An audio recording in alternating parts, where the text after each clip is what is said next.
welcome back di Tanya Jawab bersama saya Ryan Filbert. Dan ada 4 pertanyaan yang akan kita bahas pada 4 video terpisah. Maka pertanyaan yang pertama adalah prospek saham properti di tahun 2023. Oke, jadi mungkin kita semua tahu ya bahwa tahun 2020 kita mengalami resesi. Dan buat yang belum tahu, Indonesia sebenarnya selama dari tahun 1950 sampai dengan 2023 itu mengalami berapa resesi? Ayo tebakan. 1, 2, 3. Jawabannya cuma 3.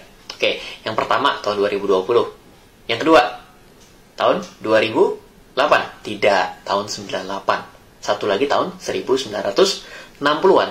Jadi yang 2008 itu tidak teridentifikasi sebagai resesi. Nah, tahun 2020 kita mengalami resesi akibat pandemi. Dan biasanya yang namanya properti itu mengalami kenaikan pulih setelah fase-fase masa kesulitan keuangan terjadi. Misal, tahun 2008 itu terjadi, setelah itu properti boom sampai dengan 2013-2014. Lalu tahun 98 terjadi resesi beneran dan juga krisis moneter, maka properti mulai boom sekitar tahun 2000-an ke atas. Nah, tapi ada masanya mengalami kelesuan. Misal dari tahun 2013 itu ke 14 dan seterusnya mulai mengalami penurunan. Nah, sekarang kita di 2020 mengalami resesi, 2023 sayangnya global terancam resesi. Jadi kalau kita melihat sepertinya properti belum bisa take off di tahun 2023. Kenapa? Karena ada resesi berjilid yang datang di tahun 2020. Kita berpikir lewat dari pandemi akan beres, ternyata dihantui resesi global. Dan itu juga sudah diinformasikan baik dari Ibu Sri Mulyani, baik juga diinformasikan dari Bapak Presiden, juga beberapa analisa-analisa yang ada di luar juga mengkhawatirkan hal yang sama.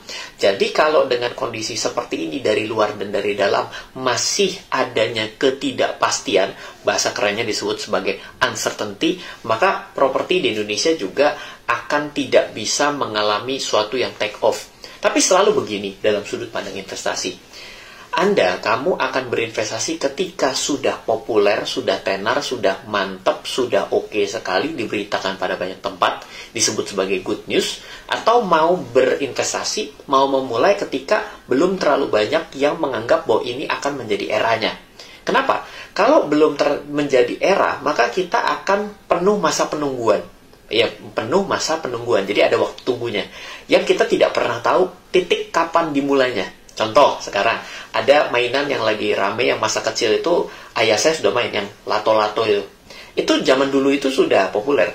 Tapi kita tidak pernah tahu pasti kapan akan populernya kembali. Betul nggak? Nah, itu akan terjadi sama seperti itu kira-kira. Kita akan tidak bisa memastikan. Jadi investasi sekarang mungkin banyak yang terdiskon. Properti banyak yang sulit. Saya juga tadi baru nanya dengan tim saya. Kalau properti di daerah sana harganya udah naik belum? Sudah dimiliki 2 tahun yang lalu, ternyata belum mengalami kenaikan. Padahal praktisnya dalam setiap investasi itu dalam 1-2 tahun ada mengalami kenaikan dalam beberapa persen lah misalnya. Ternyata belum. Nah, kenapa bisa begitu? Jawabannya adalah diakibatkan karena kelesuan ekonomi baik di nasional ataupun di global. Jadi property investment 2023 jawabannya kemungkinan masih agak sedikit struggling. Semoga bermanfaat.